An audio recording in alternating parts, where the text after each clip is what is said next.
We're going to find out which is the best between the RG35XX and the Miyoo Mini, and which one you should spend your money on.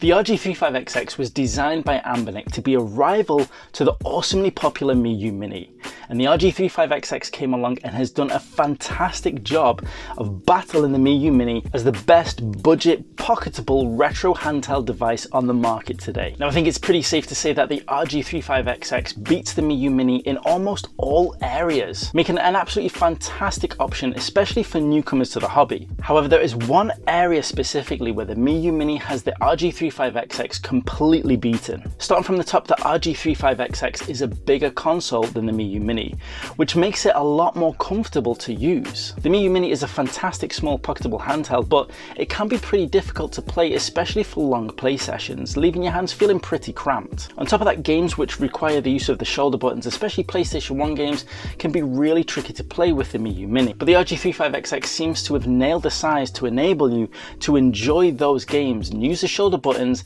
and still make it a really pocketable device and keeping it relatively small. As well as the shoulder buttons, having a little bit more space on the device means it's a lot more comfortable to use the D-pad and the main buttons as well, meaning that the RG35XX overall gives you a much more comfortable experience that you can play for longer play sessions than the Miyoo Mini. Moving on to the screens, with a bigger device comes a bigger screen on the RG35XX as well, letting you see those graphics in a little bit more detail. Now when it comes to the screens themselves, relatively speaking, I would say the RG35XX and the Miyoo Mini are on par, because neither device is going to give you the clarity or the visuals you're going to get on a 5-inch device and upwards. 3.5-inch and below for me is considered pretty small, especially again when we're playing PlayStation 1 games. However, talking about Game Boy Advance games, Game Boy Color games, etc., games which these devices really were designed for, look brilliant on a 3.5-inch screen, and even the smaller Miyoo Mini as well. Which means that between the two, whichever device you go for, you're going to be really impressed with the crystal clear quality of these gorgeous screens. When it comes to UI, both devices come with a very similar stock UI interface, but equally both devices can be upgraded to custom firmware like Onion OS and Garlic OS as well, once again placing the RG35XX and the Miyoo Mini on par when it comes to user interface. Carrying on with user interface, both devices do come with games preloaded.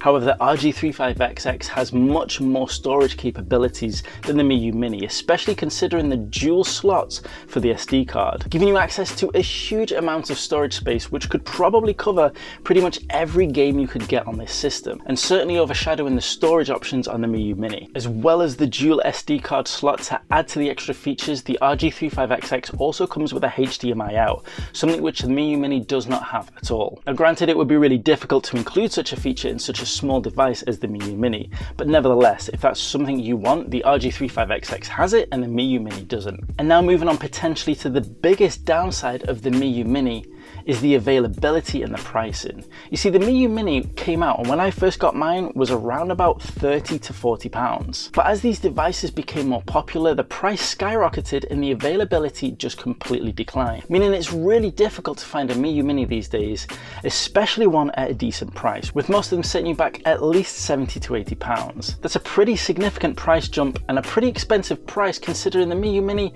does kind of fall into a little bit of a niche category. You could almost class the Miyoo Mini, with it being so small, as a gimmicky device, whereas the RG35XX on the other hand, with its extra size, definitely feels like a much more usable device.